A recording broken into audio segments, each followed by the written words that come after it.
अस्सलाम वालेकुम everyone, this is D3 exercise 9A question number 11। जैसे कि मैंने शायद एक दो क्वेश्चन में पहले बताया था आपको बात कि अगर डायग्राम कभी ना बनाई हुई दी गई हो तो क्या करते हैं।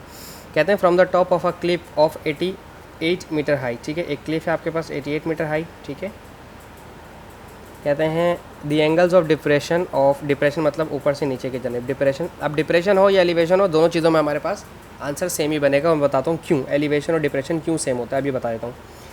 कहते हैं due to west of its are 23 and 18। अच्छा, 23 और 18 वेस्ट की तरफ है, वेस्ट हमारा लेफ्ट हैंड पे होता है। एक 23 होगा और एक 18 होगा।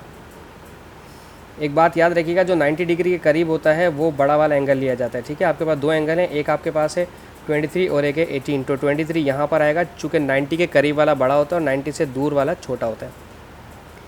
अब सवाल में कहा है उन्होंने डिप्रेशन और मैं ले रहा एलिवेशन हूँ, तो देखें मैं आपको समझा देता हूँ यहाँ पे सिर्फ एक ही दफ़ा में। ठीक है, ये एक ट्रायंगल है और आपसे कहा जा रहा है कि आप यहाँ पर खड़े हुए हैं और आपका एंगल ऑफ एलिवेशन यानी कि डिप्रेशन नीचे की तरफ होगा ऑब्वियसली, तो आप नीचे की तरफ यहाँ से यूँ देख रहे होंगे। ठीक है, आपका एंगल यूँ होगा। तो ये वाला एंगल और ये वाला एंगल अल्टीमेटली आपके पास Z बनता है ना, यूँ करके दो पैरेलल लाइंस में हो, तो ये वाला इंटरनल ऑपोजिट एंगल बराबर होते हैं।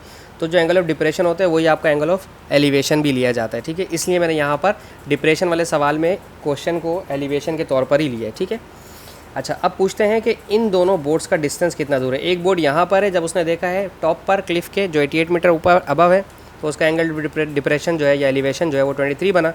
और दूसरी बोर्ड जो कि दूर है उसका एंगल ऑफ एलिवेशन या डिप्रेशन 18 बना। इन दोनों बोर्ड्स का डिस्टेंस निकालना है। बहुत ईजी क्वेश्चन है, टेंजेंट का फॉर्मूला इस्तेमाल करना है। ठीक है, हम अपने टेंजेंट के फार्मूले को इस्तेमाल करते हैं for both of the values. ठीक है, टेंजेंट का फार्मूला होता है परपेंडिकुलर अपॉन बेस। ठीक है, पहले मैं टेंजेंट 23 का इस्तेमाल कर रहा हूँ। टेंजेंट 23 परपेंडिकुलर चूँकि 88 मीटर ऑलरेडी गिवन है हमारे पास और बेस मुझे ये वाला नहीं पता। ठीक है, जब 23 ले रहा हूँ तो ये वाली हाइट आएगी, 18 लूँगा तो ये पूरी हाइट आएगी। ठीक है, दिस इज़ ये तो मालूम करनी है। इनके नाम दे दें, इनके नाम दे देते हैं। इसका नाम है ए, इसका नाम है बी, इसका नाम है सी, इसका नाम है डी। ठीक है, अभी जो हम निकाल रहे हैं, हमने सिर्फ इस ट्रायंगल की बात की तो हमें ए सी निकलेगा ऐसे। ठीक है, ए सी अगर यहाँ पर आएगा तो 88 डिवाइड बाई टेंजेंट 23।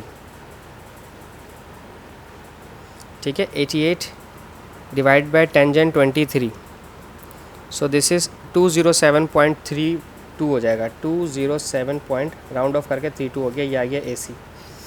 अभी मैंने ये 23 निकाला तो AC निकाला था। अब एंगल 18 लूँगा तो AD वाली साइड आएगी। ठीक है, AD वाली साइड जब निकालेंगे तो 88 परपेंडिकुलर यानी कि जो क्लिफ की हाइट है, पहाड़ी है, उसकी तो हाइट चेंज नहीं होगी, बट टेंजेंट अब दूसरी वाली शिप के लिए जो आपने एंगल था वो 18 एंगल था डिग्री, अब आप 18 डिग्री इस्तेमाल करेंगे। ठीक है, तो 88 divide by tangent 18, so this is 270.84। मैंने राउंड ऑफ कर दिया। ठीक है, 270.84 मीटर। ठीक है, अब आपको मालूम करना था दोनों बोर्ड्स का डिस्टेंस, जो कि ये था DC।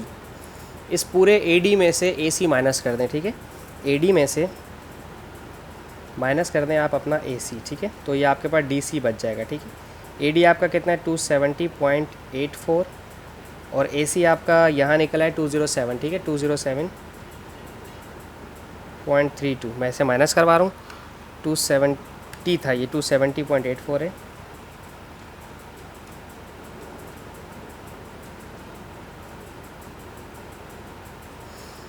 minus 207.32, so this is 63.52, so this is 63.52 metre. क्या आंसर यही है? प्लीज़ कोई कंफर्म कर सकता है? 63.52 मीटर, जी हाँ बिल्कुल यही आ रहा है। Distance between the two boards 63.5 आ रहा है, या 2A की बात है, दैट्स इट। ठीक है, आई होप आपको समझ आया। Thank you so much for watching my channel. अल्लाह हाफिज़।